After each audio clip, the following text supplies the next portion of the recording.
Mula sa Singapore, welcome po muli sa isa na namang gabi ng makabuluhan at napapanahong talakayan. Ito po ang Weekends with Rated J. Ang programang ginawa para sa mga overseas Filipino mula sa kapwa overseas Filipino. Inyo po itong napapanood ng live tuwing Sabado sa tulong na rin ng teknolohiya at ng social media. Magandang gabi po sa lahat ng nanonood dito sa Singapore. Magandang umaga dyan sa Canada, partner. At magandang araw sa lahat ng viewers natin all over the world. Maraming salamat po sa inyong patuloy na pagtitiwala. Ako po si June Rigunan. At mula nga po dito sa Canada, ako naman po si Dazilin Zapata Pinlac. Good evening sa inyo dyan, partner. Good morning dyan, partner. Yan, syempre. At magandang gabi din syempre sa ating mga kaibigan at kakwentuhan tuwing Sabado ng gabi. For more updates po, please like and follow our official Facebook page, Rated J, at sa ating YouTube channel, Rated J Official. Para naman po sa inyong mga komento, mag-post o mag-send ng message sa ating mga social media accounts sa Facebook, YouTube, Instagram, Twitter, at TikTok, o di kaya naman po ay mag-email sa ratedjofficial@gmail.com. Yay! Nako partner, eto nga, noong Miyerkules pinag-usapan natin sa sa ating programang Kuro-Kuro Sessions, eto ngang patuloy na pagbulusok ng piso kontra dolyar. 'Di ba nga ang nabanggit nga ni Madam na hindi directly or hindi 100% cost ng pagbulusok ng piso ay tungkol nga sa inflation na nangyayari sa Pilipinas. Ang taas-taas na nga raw ng presyo sa Pilipinas ayon nga kay Madam Christie, 'di ba? Tama, naalala ko yung balitaktakan natin tungkol diyan at ang ating mga opinyon at mga ating mga kuro-kuro. At ito nga kanina napag-usapan o nakausap natin ang ilan sa ating mga kababayan tungkol sa kanila namang mga saloobin o ano naman yung mga tingin nila dito sa pagbulusok nga ng piso at ang kanilang mga opinyon dito sa medyo nakakabahalang kaganapan na ito. Panoorin po natin ito. Okay, ate, ano yung masasabi mo sa pagtaas ngayon ng exchange rate natin? Sobrang saya po kasi yun lang po talaga yung hinihintay namin na Hindi ba kayo apektado dahil syempre baka tumaas ang mga bilihin natin sa Pilipinas? actually po yun din po yung nangyayari ngayon na matataas na po talaga yung bilihin para po sa amin, konting dagdag, masaya na rin po kasi po dagdag panggastos na rin po nila, kung additional na rin po sa mga allowance, ganon. Syempre po masaya, pero nababahala rin po dahil sa pagtaas rin po ng mga presyo ng bilihin at sa Pilipinas. Ayan, pero okay lang naman na masaya naman kayo na tumataas ngayon ang exchange rate natin. Opo naman po.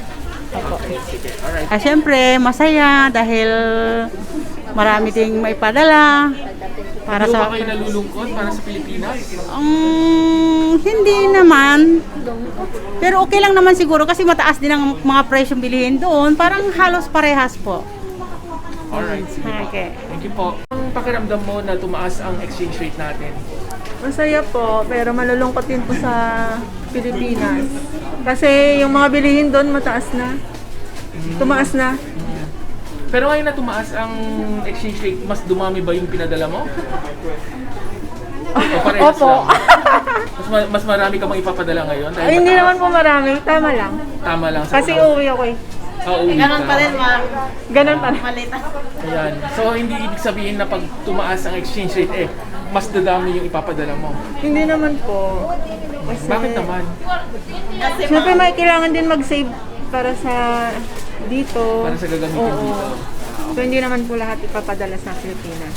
Okay, very good. Ayan, partner, nako, hati naman pala yung opinion ng ating mga kababayan. Merong ilan sa kanila na masaya, merong ilan naman sa kanila medyo malungkot kasi nga alam nila yung implikasyon nitong pagtaas ng exchange rate sa Pilipinas, ano, yung mga kanilang mga pamilya sa Pilipinas. As of today, partner, ang huli namin na ang check natin sa Philippine National Bank, for example, ay alam mo kung magkano na, partner? Nasa, I'm just double checking this. It's 40 pesos and 25 centavos per Singapore dollar na. Grabe, sabi ko nga, nako, aabot ba ito ng 41 pesos? Diyan ba, partner, namomonitor mo ba? Hindi na, hindi Oo, mo na rin tinitignan ko din namomonitor. kasi namo-monitor ko naman, although hindi kasi kasing ano ba, kasing religious ba, pero nasa 43. Magkahawig kasi ang presyo ng Yes.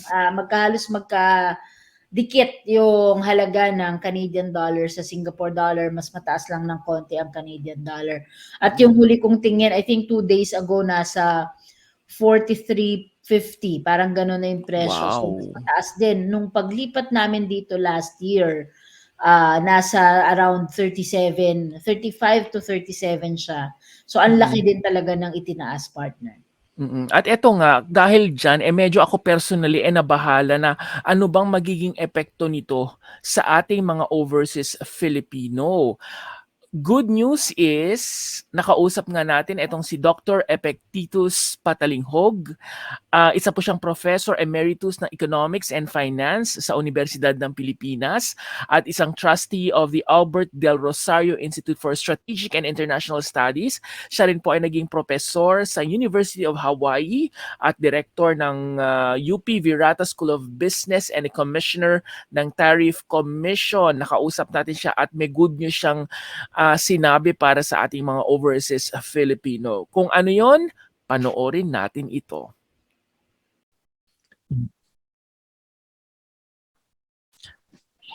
At sa gabing ito ay makakasama natin si Dr. Epektitus Patalinghog. Isa po siyang Professor Emeritus sa Economics and Finance sa Unibersidad ng Pilipinas.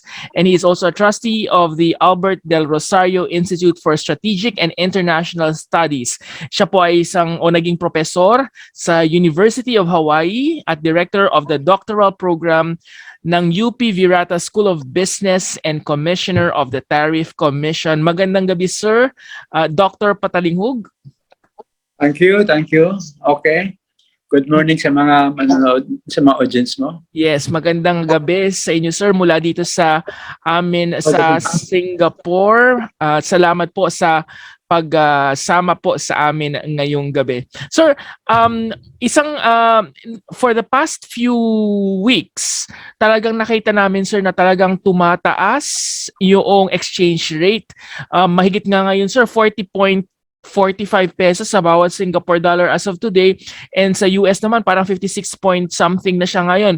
Sir, ano ho ba yung implikasyon nito sa Pilipinas at sa pamilya natin sa Pilipinas? Kasi kaming mga overseas Filipino, masaya kami syempre dahil nga mataas ang maipapadala namin sa Pilipinas. Pero karamihan din sa ating mga manonood ay aware na merong implikasyon ito sa Pilipinas.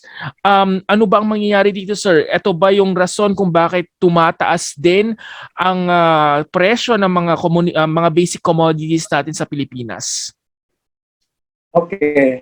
Ang implikasyon is that kung exporter ka or ikaw ay OFW, favorable ito sa'yo because 56 pesos to $1 means higher than 50 to $1. Malaki ang buwan. But if you are an importer sa Pilipinas, like you're a jeepney driver buying diesel and gasolina, mahal ang lahat na bilihin because the depreciation of the peso implies that kung mag-import ang Pilipinas ng gas or food, mahal ang bayaran ng Pilipinas. But kung mag-export ang Pilipinas ng green mangoes to Japan, malaki ang makuha nila. So there are dalawang panig ito. Exporters sa Pilipinas ay favorable sa kanila. But importers sa Pilipinas, hindi. So the exporter, the OFW, is like an exporter. Favorable sa kanila ang depreciation. So if you're a business exporter sa Pilipinas, happy ka. If you're OFW, happy ka. But if you're a domestic worker and you are an importer sa Pilipinas, hindi ka happy because mahal ang bilihin sa Pilipinas.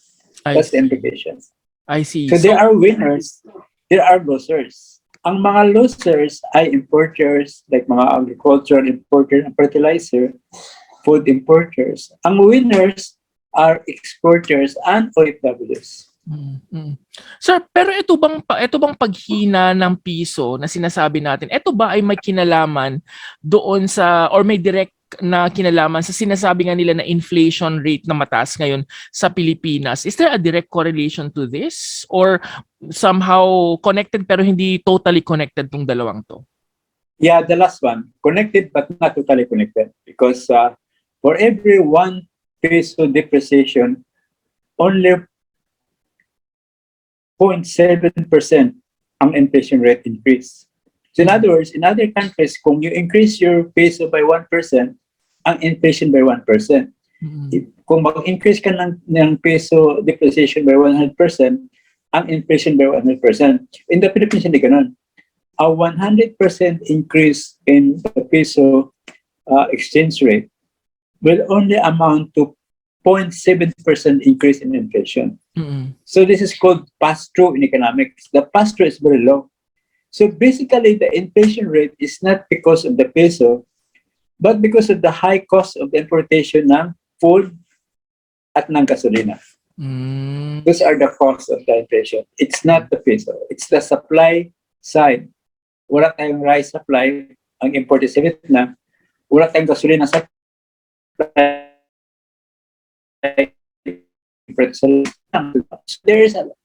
The higher the price of gasoline, the higher is the transport cost. There is the meat cost in Manila. Everything follows. Lahat sumusunod na. But that is on the inflation side, sir, pero not directly doon sa sinasabi nga natin na pagbulusok ng piso. Kasi nga ang iniisip namin noon is ang dahilan ba ng paghina ng piso is because of yung war sa Ukraine, or is there any other factors na nagkakos ngayon ng paghina ng piso natin? And if you look at the rest of the world, ang Filipino peso is the less nag-depreciate. Lahat, Thailand, Korean, Indian currency nag-depreciate. The dollar is rising. All other currencies versus the euro, versus the yen, versus the sterling pound. We are just too highlighted in our social media. But the peso depreciation is the less compared to the Thai depreciation vis-a-vis the dollar, the rupee depreciation vis-a-vis the dollar. Everything is going down. I don't know why the US dollar is rising in price. Because everybody is going to buy a dollar in case there's instability in the world. The most secure currency in the world is the dollar. So everybody's trying to buy the dollar. So the dollar is appreciating and the rest of the currency are depreciating. So when you look at inflation, anong inflation rate sa Amerika? 9.1%. Anong inflation rate sa UK? 9.4%. Anong inflation rate sa India? 7%. Anong inflation rate sa Pilipinas? 6.1%. Ang Pilipinas has one of the lowest inflation rate in the world. Compare that, taas ang Germany, taas ang US, UK, they're all 9%, 8%. Anong inflation natin last month? It's only 5%. But now it's 6.1%. But it's still high. If you're a poor, you go to the market, everything is high. If you're poor, even an inflation rate of 2% is not acceptable. So we cannot, hindi natin masabi nga, kasi we have the lowest inflation rate, the lowest depreciation rate, okay na tayo. Hindi pa rin, it's still, bad pa rin yan sa mga mahirap. Dapat zero inflation rate, zero depreciation rate, that dapat magawin sa atin. Yun yung ideal. Yun yung ideal. Pero, that's the, yeah. Pero yung sinasabi noon ni dating BSP na ngayon ay Finance Secretary Benjamin Diokno, huwag tayong mabahala na kahit na tumataas ang exchange rate ng piso kontra dolyar o kaya bumabagsak ang piso kontra dolyar, wag daw tayong mabahala kasi meron naman tayong US reserves or your dollar reserves. Ano ho bang ibig sabihin ni Secretary Diokno about na wag tayong mangamba? Kasi syempre kami na mga nagpapadala sa Pilipinas, happy kami pero iniisip din namin anong magiging implikasyon nito sa mga kababayan natin sa Pilipinas. So ano yung sinasabi niya, ang implikasyon ganito, during the time of Cory Aquino, mataas ang bilihin at this time, nag-depreciate ang peso. But delikado yan because ang reserve natin sa bangko was only $1.9 billion. That means less than 1 month of imports. Kung bumili ka ng mga gasolina sa labas, may crisis sa bayan. Bumili ka mga pagkain, you can only last hanggang 30 days with 1.9 billion in reserve. Now, we can last between 7 to 11 months because ang reserve natin ngayon is $108 billion. So the difference between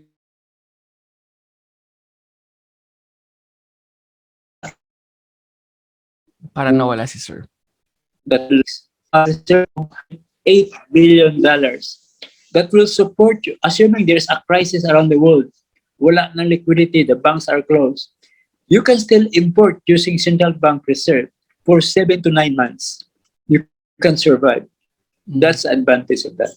So, wala kang illiquidity problem. Hindi ka mag-crisis. You don't have to go to the World Bank, IMF to borrow. Okay. The Philippine government has money for $108 billion.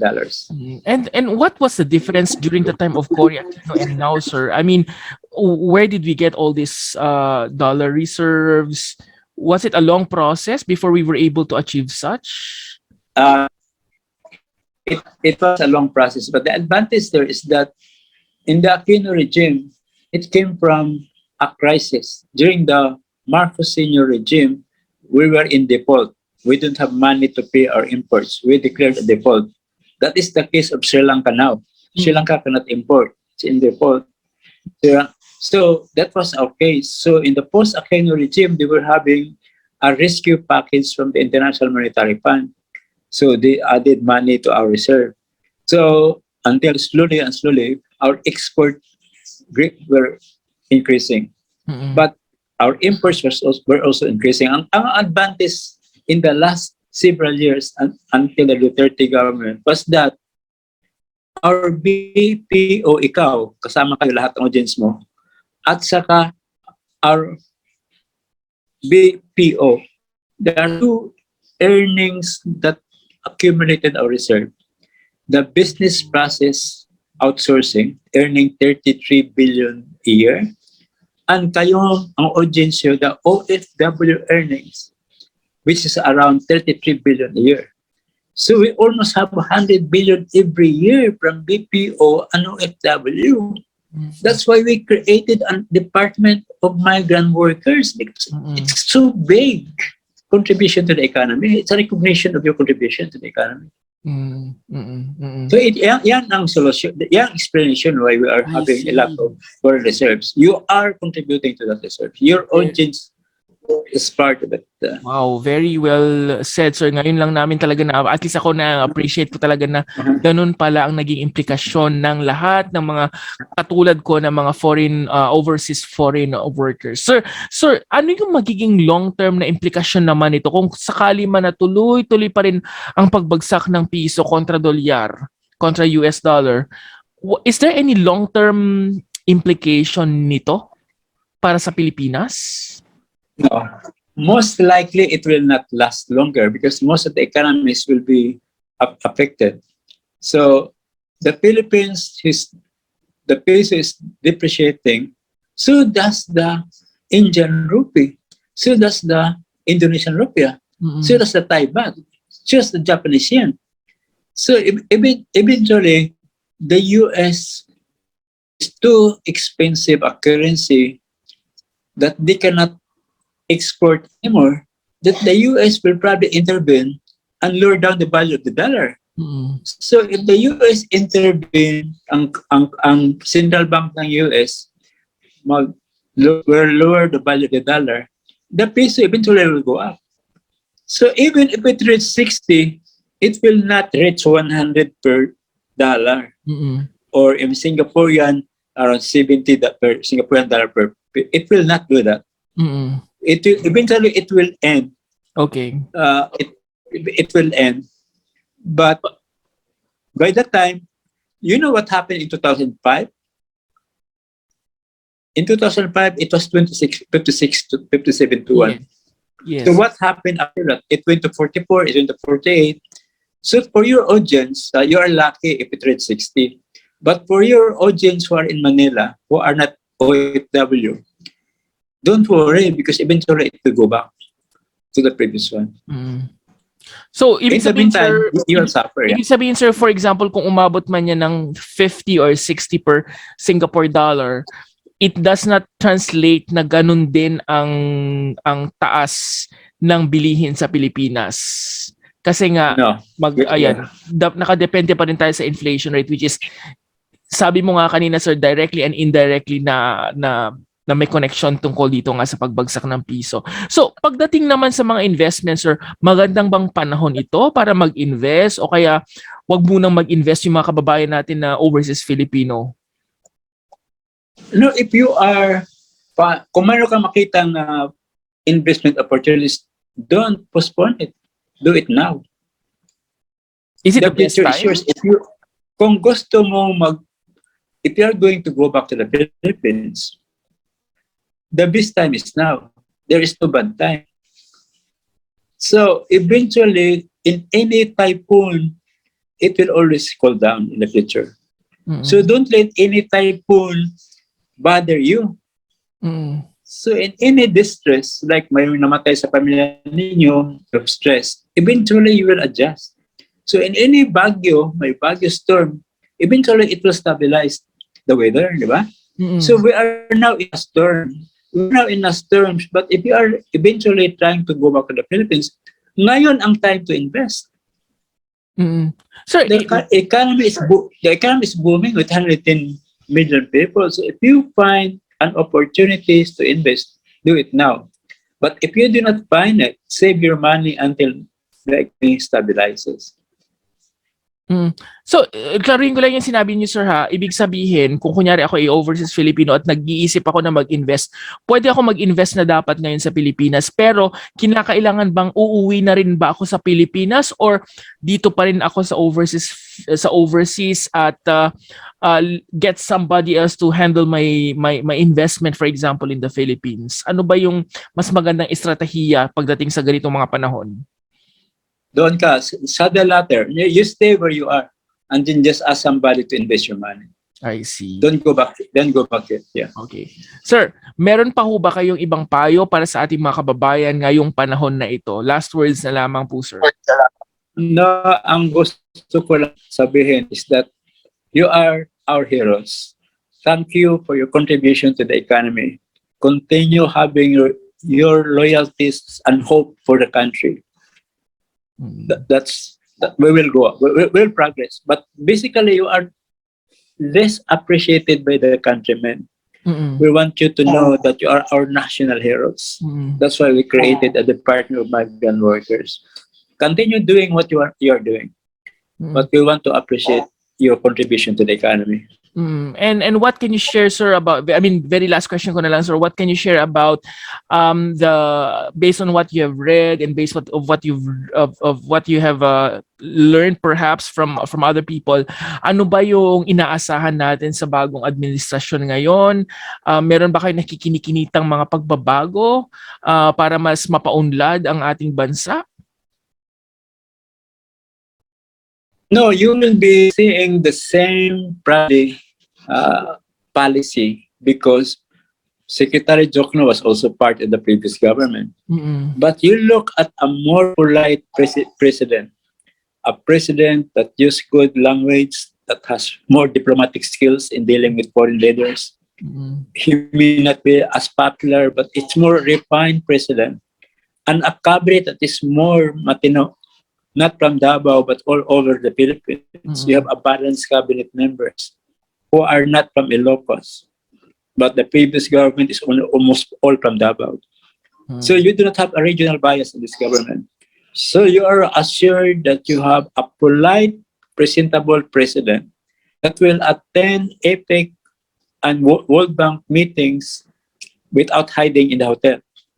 So although the previous president is more popular with OFW, but this president is more refined, educated abroad.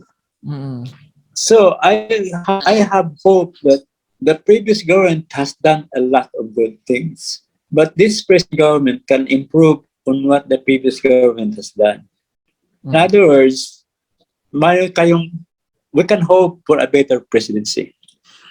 Less killings of the poor in the drugs, wala na kayo, papapatayin, wala nang ganun. That's a greater improvement over the previous government. Yeah, very well said, sir. Thank you very much, sir. That's Dr. Epektitus Patalinghog mula po sa nasa US po kayo ngayon, na sir? Tama po ba ako? Nasa US ngayon. Yeah. Yes, thank you very much. Thank you very much, sir, for joining us. Ayun, partner, good news para sa ating mga kababayan dahil nga hindi naman pala magtatagal itong pagtaas nga ng Philippine peso or pagbagsak ng Philippine peso kontra US dollar and the other currencies. And ang nagpapasalamat na lamang tayo sa ating mga kababayan dahil kasama tayo mga overseas Filipinos sa talaga namang nagtataguyod ng ekonomiya ng Pilipinas. Kung hindi dahil sa atin, yung dollar reserves ika nga na sinasabi nga ni Professor Patalinghog or ni Dr. Patalinghog ay wala tayo nun. So thank you very much sa ating mga kababayang overseas Filipino. Tayo mga overseas Filipino, partner, di ba? Tama ka dyan, partner. At maganda nakakausap nga siya si Professor Patalinghog kasi naliwanagan tayo from an expert's perspective kung ano ba itong nagaganap sa pagbulusok ng piso at ano ba yung mga pwede nating asahan at i-look forward to nga para hindi naman talaga tayo lubos na malugmok sa pag-alala at kalungkutan dulot nga nitong pagbagsak ng piso, partner. Alright, so thank you very much, Dr. Patalinghog, and sa ating mga kababayan na na-interview natin dito sa Weekends with Rated J. Mula sa aming tahanan dito sa Singapore, ako po muli si Jun Rigunan. At ako naman po si Dazzlin Zapata Pinlac. Abangan niyo po muli kami sa susunod na Sabado sa mga pinakabago, pinakamakabuluhan at napapanuhang impormasyon at talakayan, ang tunay na public service na hatid namin para sa inyo. Mula sa programang ginawa ng mga overseas Filipino para sa mga kapwa overseas Filipino. Ito po ang Weekends with Rated J. Susunod na po ang He Said, She Said. Thank you for watching our program. Please do like and share this video. Don't forget to watch our other videos and subscribe to our YouTube channel. Salamat ka, Rated J.